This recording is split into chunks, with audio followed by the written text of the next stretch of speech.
And the people in this room have decided to live full.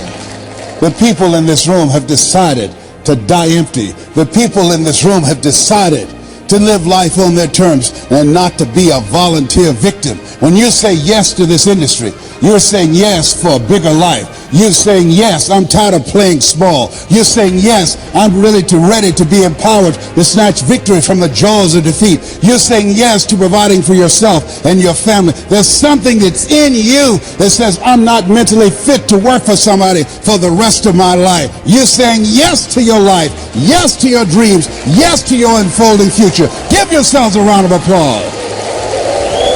Give yourself a round of applause.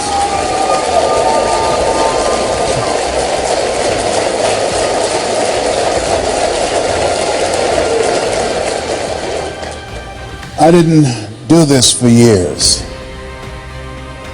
I would go in the balcony of auditoriums and watch Jim Rohn and Dr. Dennis Waitley and Zig Ziglar. And my heart would beat so fast because I love helping people. How many of you love helping people? Raise your hands. I love helping people. And my heart said, I can do that.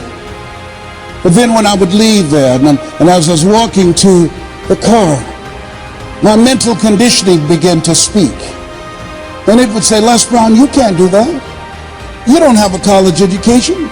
Les Brown, you can't do that. What makes you think that you have something to say that somebody would listen to you? Les Brown, you can't do that. What makes you think that you can speak for AT&T, Procter & Gamble, McDonald's Corporation, IBM? You've never worked for a major corporation. Les Brown, you can't do that. You were adopted. You don't even know who your parents are. How many of you ever thought about something you wanted to do? You felt it in your heart, and then your mind talked you out of it. Raise your hands, please. I convinced myself that I couldn't do it. I learned something from that experience. Whenever there's an argument between your heart and your mind, follow your heart. There are things that the heart can understand and feel that the mind cannot relate to. Maybe that's why my favorite book says, lean not unto thine own understanding, and all thy ways acknowledge him, and he shall direct thy path. There are things that you feel, that you know in your heart of hearts, that's not logical, it's not practical, it's not realistic, but there's something in you that says, I can do this. I can do this. After facing defeats and disappointments and failures again and again and again, there's still something in you that says, I can do this. Operating out of a thinking when life knocks you down, try and land on your back, because when you can look up, you can get up. I can do this. I can do this. When you present and people say, oh yes, I'd like to be a part of that. Yes. They have the personality and they need it, and they don't show up. You end up being a babysitter. You have to be a counselor and a psychologist and a minister. They challenge you to pray to Jesus and Yahweh and Melchizedek and Buddha. They'll get on your last nerve, have you chanting, Nome Yoho Renge Kyo. It's interesting when you talk to people about securing their future, and you can't help them to become actively engaged in their own life. A friend of mine named Lorraine had me to come to do an intervention with her brother that was addicted to drugs, and he told us to get out of his house. And as we were going down the steps, I said, I'm sorry I failed. I'm so disappointed. And she said something that I'll never forget. I want you to remember. She said, Les, most people won't participate in their own rescue. Wow. Most people won't participate in their own rescue.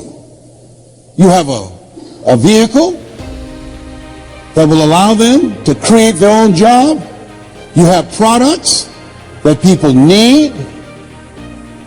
You have training and coaching where they're being business for themselves, but not by themselves. You have leadership of people who've proven that it's possible you can live your dreams. It's possible you got a shot at creating a fortune. Everybody's not going to do it. We can't predict performance. And all you are saying, hey, listen, here's an opportunity. And don't take it personal when people say no to you. They're not saying no to you. They're saying no to themselves. They're saying no to living a bigger life. They're saying no to what's going on in their head because they're suffering from possibility blindness. They can't see themselves doing more. They don't want to do that extra work. So they're saving you some time. They know they're trifling and don't want to work. Don't try and convince them to say yes. A person convinced against their will is of the same opinion still. This is hard work. H-A-R-D and H-E-A-R-T. Hard work and heart work. You got to gut this out. You've got to know your vitamin. You've got to fail your way to success. You've got to be unstoppable. You have to operate like Willie Jolly, who said a setback is a setup for a comeback. You've got to be relentless when you're building a business. You've got to be able to have courage after you face rejection and again and again and again. After somebody tell you they're going to show up and then they don't come, they don't return your calls. It takes courage to go out and start talking to people. It takes courage when creditors are breathing down your neck and family members saying, oh, there he goes again with another pyramid scheme.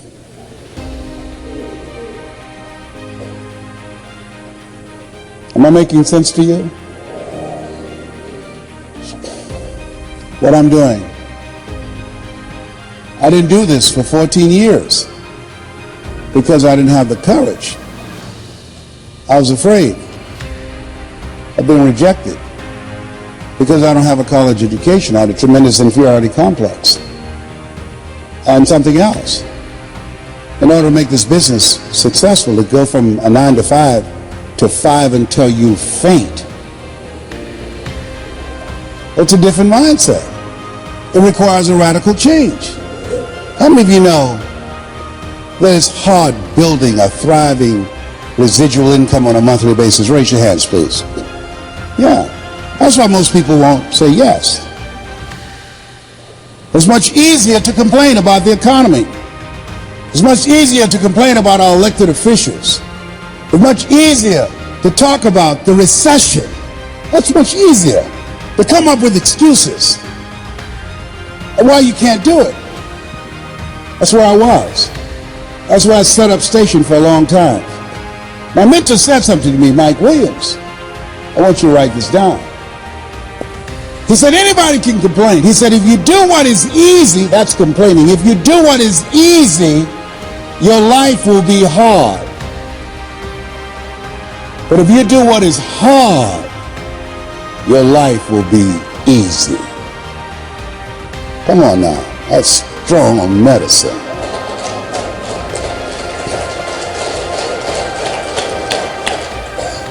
If you do what is easy, complain about your situation, your circumstances.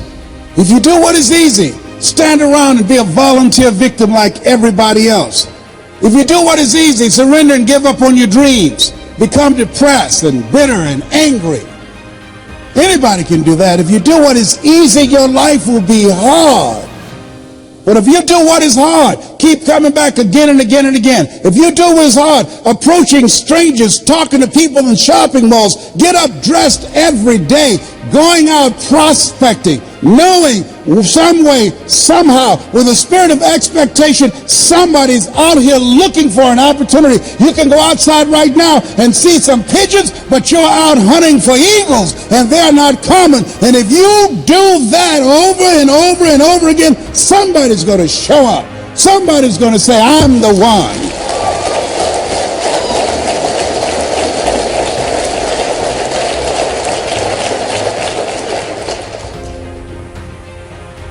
Dr. Thurman, I love him so much.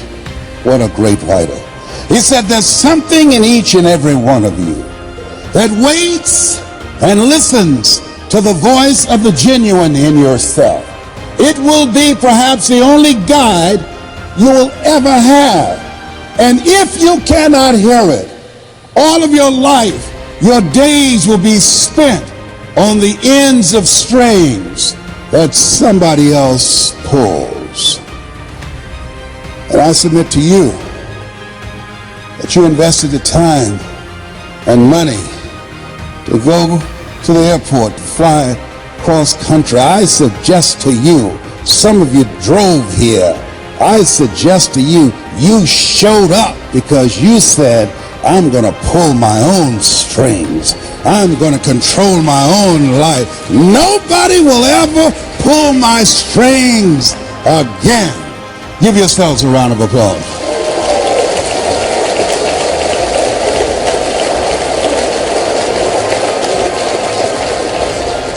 I want you to write this down. Choosing your future.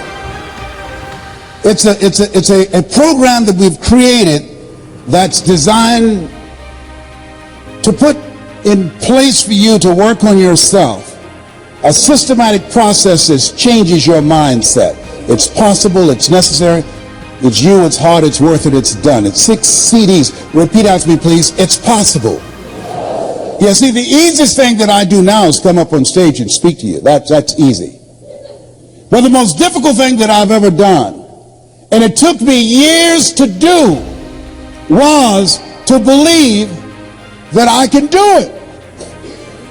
To believe that I could stand up and not be afraid and speak from my heart and think and be able to present. To believe that that was possible for me. For 14 years I didn't do it. Mike Williams said, Les, you can do more than what you're now doing. But I didn't believe it. I just couldn't see myself doing it. I'm saying to you, there's some things that you can accomplish that you can't see right now. My favorite book says, eye has not seen, ear has not heard, nor has entered the heart of mankind what God has in store for you when you're willing to say yes, when you're willing to move forward, when you're willing to come back again and again and again in pursuit of your dream. Life will respond to you. You'll discover some things about yourself. Mindset transformation is very important. Be ye not conformed to this world. Be ye transformed by the renewing of your mind. You don't want to think like everybody else. You want uncommon thinking. Here's the other thing. Expand your skill set. This is the age of what the late Peter Drucker calls the era of the 3 C's. Accelerated change, overwhelming complexity, and tremendous competition. So you have to expand your skill set to stay ahead of technology and cheap labor abroad. When I was a kid, you got on an elevator, I was an elevator boy. What floor, please? We operated elevators manually. So then we're going through creative destruction. Somebody created an elevator that didn't require a person being there employed to close the door and take the people to the designated floor. When I was a kid, girls would say, what do you want to do when you become an adult? I want to be an operator, a long-distance operator. Years ago, when you made a long-distance call, you had to call a long-distance operator. Then somebody created technology that you can dial direct. Am I making this up? Anybody remember you used that call a long-distance operator? It's called creative destruction. Somebody created technology that we don't have to do that anymore. So today, what multi-level marketing does allow you to secure your future, to stay ahead of technology and cheap labor abroad. You can hire a PhD or an MBA in the Philippines or India for $2.60 an hour. So what you're doing is you're staying ahead of the game because we're going through continuously creative destruction.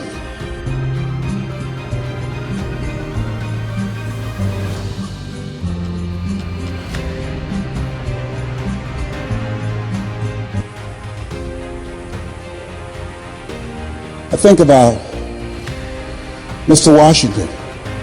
Young man, yes sir. What do you want to do with your life? I want to buy my mother a home, sir. I want to take care of my mother. You do? Yes sir. I want to make my mother proud. How can you say you want to make your brother proud and you were in the dean's office the other day for fighting?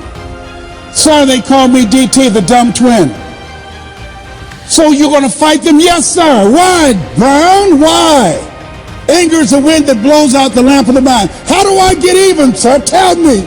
They pick on me all the time because it takes me longer to learn things than others. I'm not like my sister at the University of Miami. I'm not like my brother. They always compare me to him. Mr. Brown, you want to get even? Yes, sir. He said, you have a good memory, young man. Yes, I do. Yes, I do, sir. Remember these words by Frank Sinatra. The best revenge is massive success.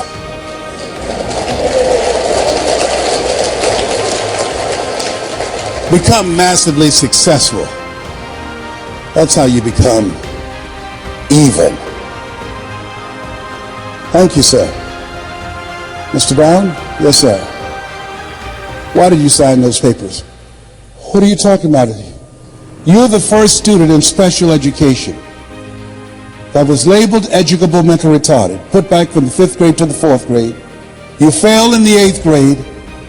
I fought for you. I saw something in you. You've got greatness in you. I know you're not as fast as your brother.